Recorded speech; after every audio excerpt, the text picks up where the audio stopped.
Hi there, it's Kate. I just thought I would quickly show you today how to make a little piping bag out of greaseproof paper.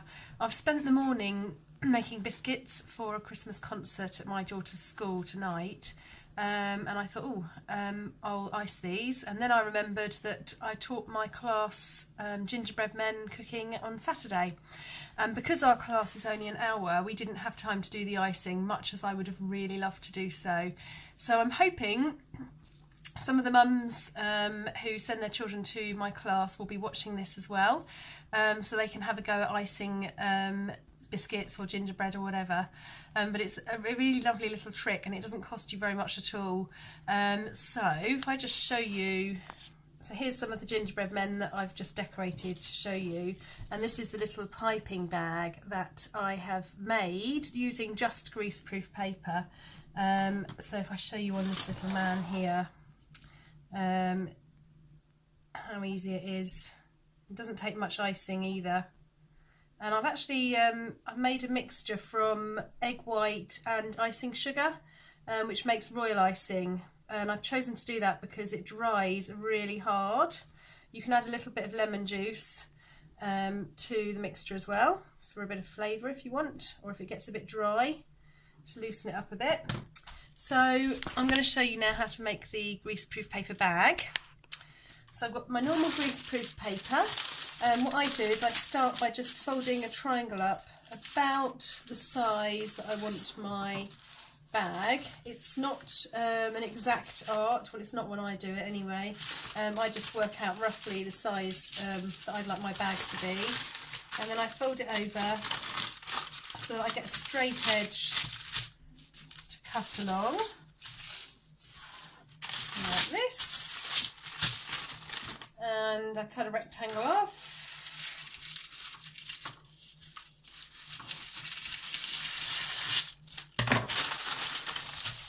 And fold my corner over again, and I make several little bags like this,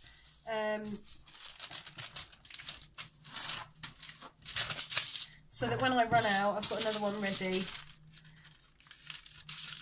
It's a bit tricky when you first do one, but once you know how to do it, it's fairly simple. So what you're aiming for is lots of triangles, and my triangle is probably along the short edges, about 15 centimetres along these edges here, about the length of one of those small rulers. Okay, so you start with your long edge along the bottom and your two short edges and your pointy bit pointing upwards, and then you curl one of your long edges around, all the way around, so you make a kind of cone shape. Okay, and your corner meets the top corner here, so I've made a cone shape,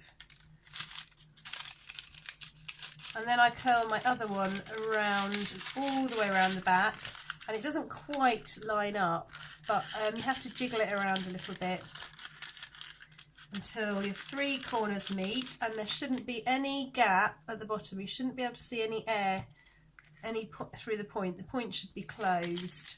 So when you've got your three corners kind of matching as much as you can, you fold the three corners over, and I normally do this twice to make sure it's all nicely held together.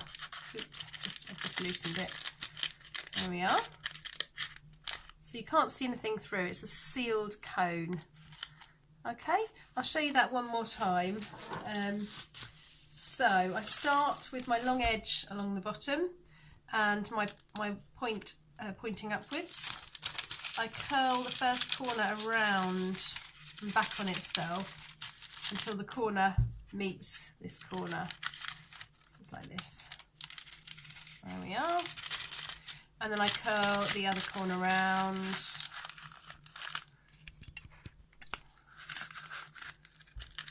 Until all my corners are matching together. Okay, and then I fold my top corner over and again, hold them all together, and that gives me a little bag. Then what I do is I will have previously mixed up my icing. I don't do it after I've made before I make my bag. After I make the bag, sorry. So I've kept a damp cloth over the top of my royal icing just to keep it moist because it does dry. And the secret with filling your bag, your little piping bag, is not to overfill it. So I just do 1, 1.5, 2 maximum, and that's why I make lots of little bags, so that when I run out I can refill them again.